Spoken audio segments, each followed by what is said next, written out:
Welcome to the deep dive. We take the sources you send us and we try to pull out the key ideas, give you the quick download so you feel up to It speed. gets you right into the thick of it. Exactly. So today we're diving into, well, it's a really interesting personal reflection. It's called Bisons en der Welt, The Long Memory of Gestalts by Jaime Hoerricks. And it's fascinating, this piece. It uses this one specific event, a professional development session of all things, as a jumping off point. Right, to talk about much bigger stuff. Yeah, huge ideas, autistic identity, how multilingual folks process language, and this idea of gestalts, which are sort of like whole chunks of language and experience wrapped together. That connection is really key. And what hit me right away reading it was this real disconnect. You've got the presenter, right, with their script and their sales pitch. Very clear agenda. And then you have Heem's completely different internal experience of that exact same situation. And, well, it kind of crystallizes around this single word choice at the end. Okay, so let's set the scene first. This professional development session.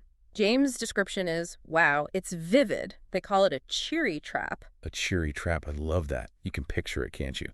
Laminated handouts, those super bright posters on portable whiteboard. Yeah, that kind of forced, almost aggressive cheerfulness. Feels a little manufactured, you know? Totally. And the presenter's got the headset mic going. Oh, yeah, the classic headset mic. Gives it that whole... Infomercial vibe.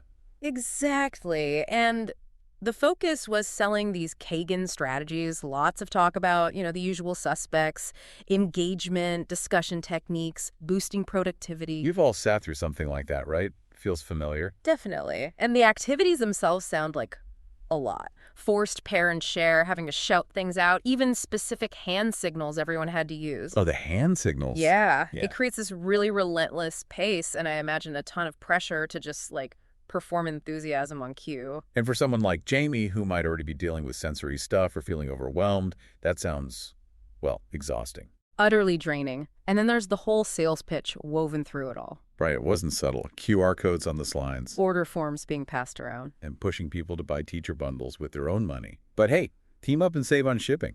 Yeah, Jaime even notes the, almost funny attempt to make the purchasing seem collaborative and fun. You really feel that tension, that struggle Jaime describes. Being pushed to move and wingle, act like you need this forced social interaction. When really you're just trying to cope with the overload. Jaime mentions feeling cognitively adrift, just running on fumes, trying to keep a neutral face. Yeah, conserving energy. Which leads us right to that final moment.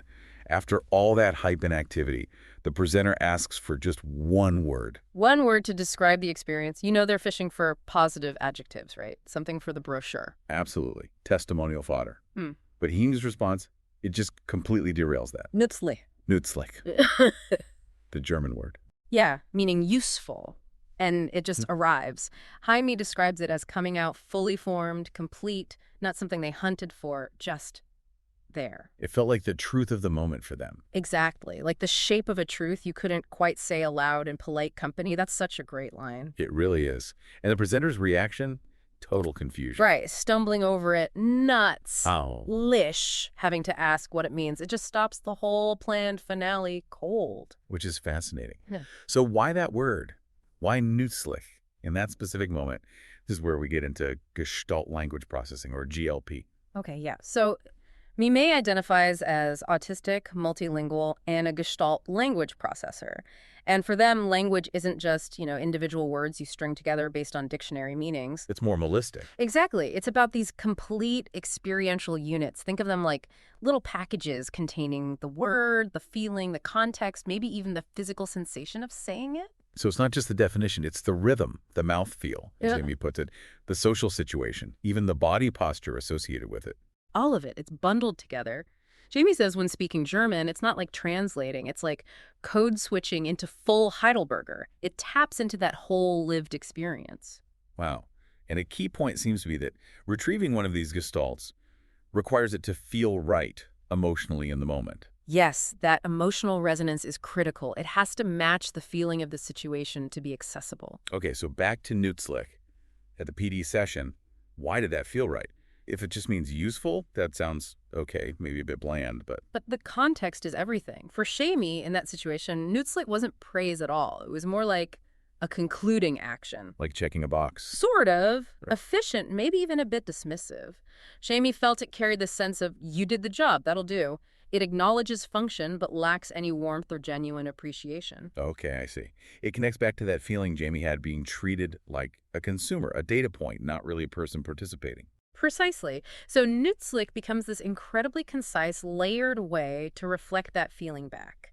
It acknowledges the mechanics of the session tasks were done, information was presented, but strips away the fake enthusiasm. It's almost like a tiny rebellion, a way to glitch the script, as Jaime says. Yeah, it didn't fit the expected narrative at all, and the presenter just couldn't compute it. Yeah. It really shows how differently language can function for people. It's not always just transactional. Which really hammers home this core idea.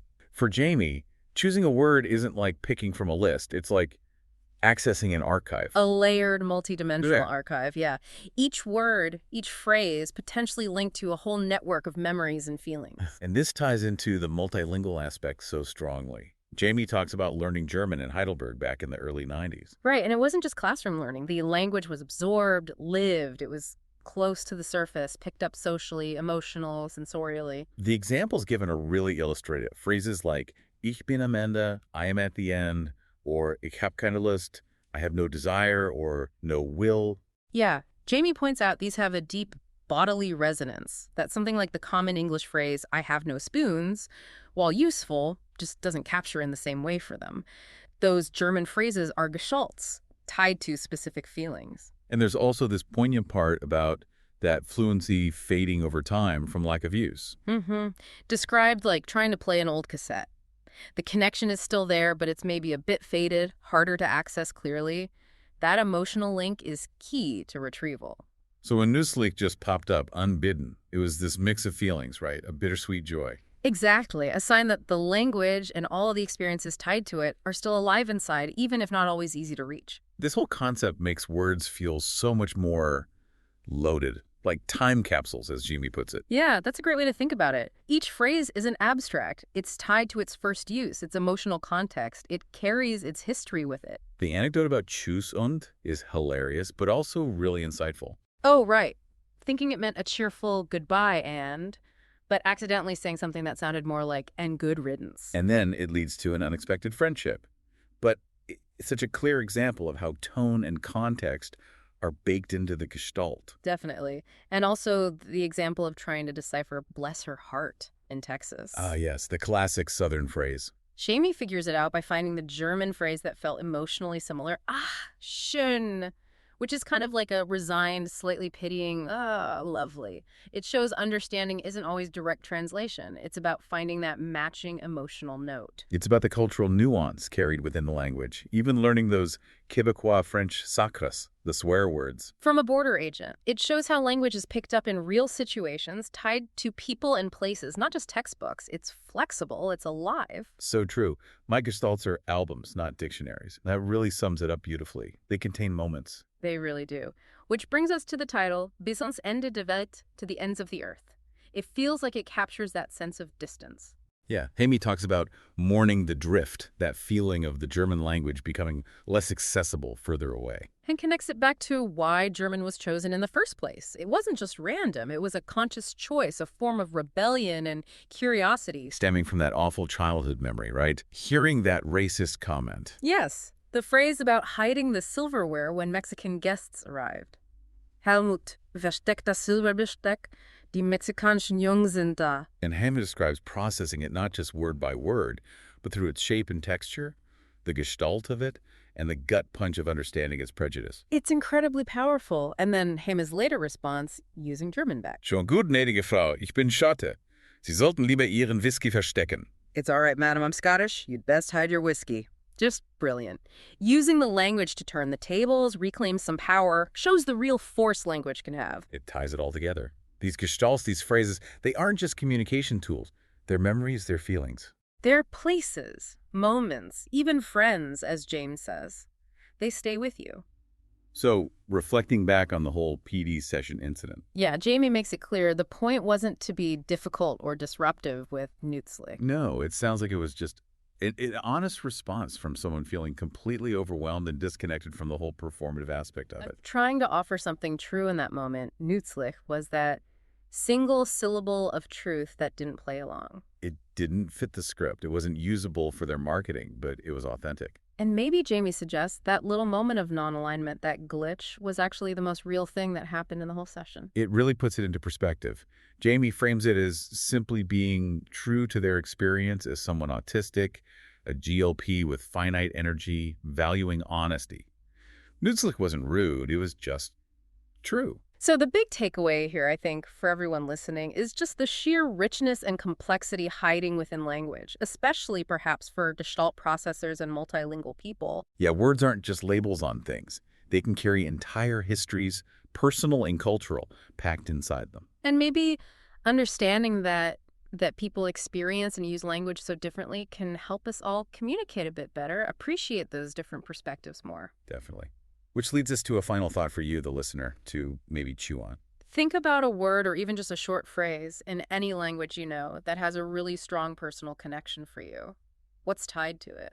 Is there a specific memory, a feeling, a person, a place? How does that little bit of language manage to hold a much bigger piece of your own experience? Take a moment sometime to think about your own personal gestalts. What stories do your words hold? Thank you for joining us for this deep dive into Jaime Hoerricks' piece.